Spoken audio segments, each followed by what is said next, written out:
Welcome back mga kaldab. Ito na naman po ang inyong lingkod, si Mr. Destiny. At syempre panibagong update na naman po tayo.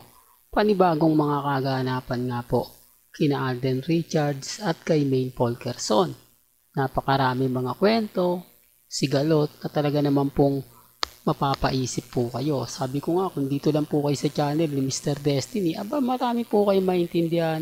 Marami po kayo mauunawaan. Sa ngayon mga kagdab, relax lang po kayo. Kampante lang po kayo. Hanggat na andito po si Mr. Destiny, patuloy po tayong magbibigay.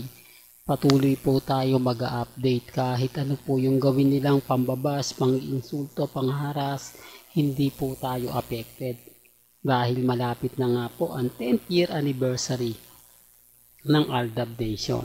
Yan naman po yung kumbaga isa sa pinag-uusapan, pinagpepestahan, kaya nga po maraming galit, maraming naiinis kapag malapit na nga po ang ating 10th year anniversary, ang anniversary ng Aldab, kasi maraming nakaka-relate, maraming nakakaalala yung mga bagay-bagay na pinagdaanan po ng Aldab Nation at siyempre kila Mengay at kay Alden. Ito yung mga update natin ngayon mga kaaldab.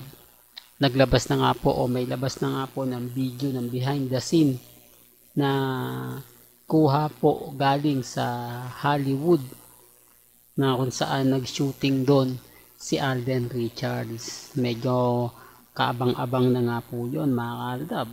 Dahil pagdating kay Alden Richards, napakarami po talagang ganap. Tapos pumunta po siya ng London para nga po sa fiesta. At kasama niya po yung pamilya niya. Nakakatuwa no mga kaaldab. Mag-aabang-abang na naman po tayo ng mga update. Kung ano nga po ba magaganap kila Mengay. Kung lilipad nga rin po ba ito. Pero dito makikita nyo, wala po si Mama Ten. Siyempre mag-iimbestiga tayo. Titignan natin mga kaaldab yung mga liparan. Matatandaan nyo nga po ba na kapag post ni Alden o ni Liza kasama si Mama Ten? Ngayon makikita nyo wala si Mama Ten. O issue na naman yan Mr. Destiny. Pero okay lang. Sabi ko nga po sa inyo, mag-iimbestiga pa naman po tayo. Hindi pa naman po tayo 101% na kumbaga hindi natin makikita si Mama Ten. Pero sabi ko nga po sa inyo, may mga bagay-bagay po na dito nyo lang po sa channel ni Mr. Destiny maintindihan at mauunawaan. Mas madali tayong magkakaintindihan kapag matagal ka na nakatutok sa channel natin. Kung simula 2015, Aldab ka na, mas madali tayong magkakaintindihan at magkakaunawaan. Ngayon basag na yon ang mga Armain at Main fanatics. Sinasabi po yung nagpakalat po kasi ngayon ng 2 months pregi si Mengay talaga naman pong malaking sampal sa kanya, malaking insulto. Bakit daw kasi pinangungunahan niya? Di po ba? Bakit daw po kasi kailangang kumbaga magpakalat ng ganun? Porket lumaki lang daw po ang tiyan, agad-agad na sasabihin buntis. Di po ba? At syempre, damay din nga po ang pamilya Atayde. Sabi nga po ni Ibyang, bago sila, ako muna. Di po ba? Dahil siya nga naman po yung ina. Siya nga naman po talaga yung unang makakaalam at ang pamilya Mendoza. At syempre, kung buntis po yan, una sa lahat, ibibisto yan ni boss ni ni Henyo Master Joey De Leon. Hindi po ba? So, pero paano mabibisto? Gayong, di po ba? Wala naman.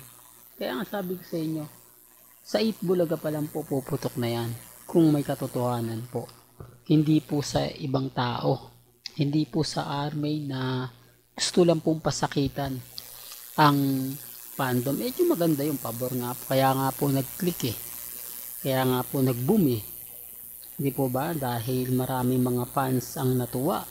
Marami mga fans ng Armin, main fanatics ang talagang kumbaga nag-push. Kasi nga po kung sakasakaling magkatotoo, abay syempre sino unang sasaktan? Sino yung unang kumbaga magre-react? Syempre yung Aldab. Di po ba? Kaya nga po sinabi nila yan, pasakitan yung Aldab. Kaya nga po nila ginawa yan para nga po tuluyang bumitiw ang Aldab Nation. Tuluyang maglaho ang pangarap ng Aldab. Yan sinasabi natin mga ka-Aldab. Sa kakapilit po kasi nila, iba po yung lumalabas. Sa kakapilit po nila na magbalita, sila yung naputukan. Yan ang sinasabi. Kaya kita nyo mga ka-Aldab, bago po ako mag-react, bago po ako magkomento, tinitignan ko muna sa social media. Tinitignan ko muna kung ano na nga po ba yung nangyayari, kung ano na nga po ba yung kumbaga nagaganap, kung ano yung komento, bago po ako mag-react, bago ako mag-update. Inaalam po muna natin 101%. Yan ang pagkakaiba po namin.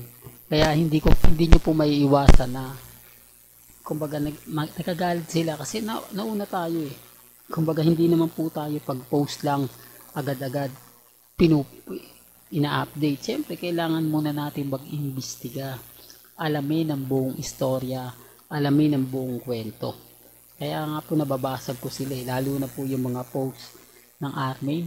Siyempre tinitignan natin kung sino yung talagang una nagsimula. Kung nasa Instagram po ba yun ni Ibiang, ni Congressman, ni Mengay. Kung wala po akong makita.